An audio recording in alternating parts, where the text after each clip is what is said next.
যানবাহন চলাচলে কোনো শৃঙ্খলা নেই ময়মনসিংহ নগরীর সড়কে। চালকদের খেয়াল খুশিতেই চলছে সব ধরনের যানবাহন, যে কারণে বাড়ছে দীর্ঘ দুর্ঘটনা এবং দীর্ঘ হচ্ছে যানজট। রমজানে এই ভোগান্তি আরও চরমে উঠছে। তবে পুলিশ কর্মকর্তাদের দাবি, অপ্রশস্ত রাস্তা ও চালকদের প্রশিক্ষণের অভাবে শৃঙ্খলা ফিরছে না। বাবুল হোসেনের তথ্য ও নুরুজ্জামানের ছবিতে প্রতিবেদন। যেখানে সেখানে যানবাহন থামিয়ে যাত্রী ওঠানামা, হঠাৎ করে গাড়ি ঘোরানো, এমনকি উল্টো পথে চলাচল যেন নিত্যদিনের ঘটনা ময়মনসিংহ নগরীর। এতে ছোটখাটো দুর্ঘটনা লেগেই আছে, পাশাপাশি তীব্র যানজটে সময়মতো গন্তব্যেও পৌঁছানো যাচ্ছে না। এর মধ্যে রমজানে সড়কে যানবাহনের চাপ বাড়ায় দুর্ভোগ আরও বেড়েছে। অফিসগামী মানুষ থেকে শুরু করে শিক্ষার্থী সবাই পড়েছেন চরম ভোগান্তিতে। শৃঙ্খলাটা মেইনলি আসলে আসে নাই অটোর জন্যই। অটোর আপনারা সবাই যে যেমন ইচ্ছা ঘুরায় ফেলে।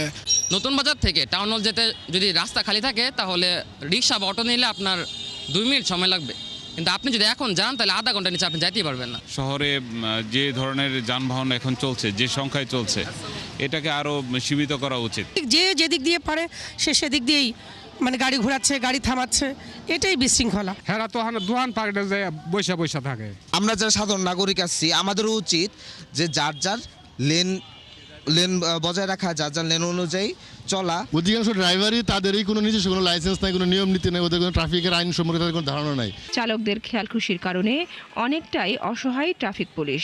আমরা চেষ্টা করি যে যাতে স্কুল কলেজে এবং অফিস আদালতে মানুষ সহজে যাইতে পারে, কিন্তু এরা এত অটো আর এত হয়েছে বিশৃঙ্খলা করে, বলাই যায় না। এটা নাগরিক নেতারা বলছেন, অদক্ষ ও বেপরোয়া চালকদের নিয়ন্ত্রণে কার্যকর পদক্ষেপ জরুরি। মানুষ কিন্তু আগের মতো আইন মাইনে চলতে চায় না, কেন জানি একটু অ্যারোগেন্সি এসে গেছে, যার দিকে যেভাবে মন রেবে চালাইতেছে, এইটাকে চলতে দেওয়া যায় না। তবে পুলিশ কর্মকর্তার দাবি, অপ্রশস্ত সড়ক এবং চালকদের প্রশিক্ষণের অভাবে চেষ্টা করেও পুরোপুরি শৃঙ্খলা ফিরছে না। আমরা বিভিন্ন ধরনের সচেতনতামূলক কার্যক্রমও কিন্তু করি এবং আমাদের ট্রাফিক বিভাগ বিভিন্ন জায়গায় বিভিন্ন স্পটে মানুষদেরকে আইনের প্রতি যাতে শ্রদ্ধাশীল থাকে সে ব্যাপারে কিন্তু তার অনুরোধ করে। ময়মনসিংহ নগরীতে প্রতিদিন ব্যাটারি চালিত ইজি বাইক, মিশুক ও রিকশা সহ 30,000-এর বেশি যানবাহন চলাচল করে। এর বেশিরভাগ চালকের নেই ড্রাইভিং লাইসেন্স কিংবা যানবাহনের নিবন্ধন। বনশ্রী হালদার, ৭১। দর্শক, ময়মনসিংহ নগরীর সড়কের যানজটের ভোগান্তির খবর জানাতে আমাদের সাথে যুক্ত হচ্ছেন সহকর্মী বাবুল হোসেন। বাবুল, কেন থামানো যাচ্ছে না ময়মনসিংহের সড়কের শৃঙ্খলা? অনিবন্ধিত যানবাহন নিয়ন্ত্রণে প্রশাসনের ভূমিকা কি জানাবেন আমাদের?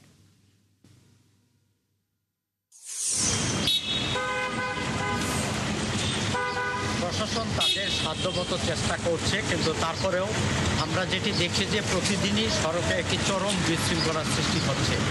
আমি এই মুহূর্তে রয়েছি নগরীর সবচেয়ে ব্যস্ততম একটি এলাকা, চরপাড়া মোড়। এই বেলার ছবি দেখে হয়তো আসলে বোঝা যাবে না যে বেলা বাড়ার পর এই যে মোড়টি মধ্যরাত পর্যন্ত লক হয়ে যাচ্ছে, অর্থাৎ যানবাহনের এতটাই চাপ এবং যারা এখানে যানবাহনের চালক রয়েছে তারা এতটাই বেপরোয়া, এলোমেলোভাবে যেখানে সেখানে যাত্রী যারা যেমন নামিয়ে দিচ্ছেন, যাত্রী কিনছেন, এইসব কারণেই প্রতিদিন একটি বিশৃঙ্খলা তৈরি হচ্ছে। এর প্রভাবে সৃষ্টি হচ্ছে যানজটে, এবং একবার যদি যানজট লেগে যায় সেটি আসলে ঘন্টা পর ঘন্টা আসলে সেটি আসলে স্বাভাবিক হচ্ছে না। এতে করে কর্মজীবী মানুষ, অফিস আদালত এবং যারা শিক্ষার্থী যারা রয়েছে তারা কিন্তু সময় মতো গন্তব্যে পৌঁছতে পারছে না। এ কারণে প্রতিদিন ভোগান্তির শিকার হচ্ছে নগরবাসী।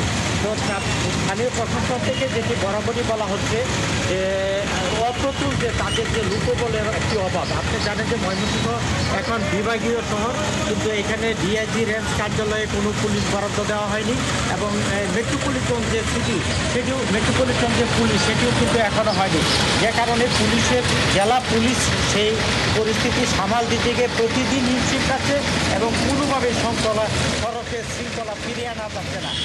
বাবুল, অসংখ্য ধন্যবাদ। আপনি আছেন, খবর রাখতে থাকুন, সঙ্গেই থাকবেন। ময়মনসিংহ নগরীর যানজটের ভোগান্তির খবরাখবর নিয়ে বাবুল হোসেন আমাদের সঙ্গে এতক্ষণ যুক্ত ছিলেন।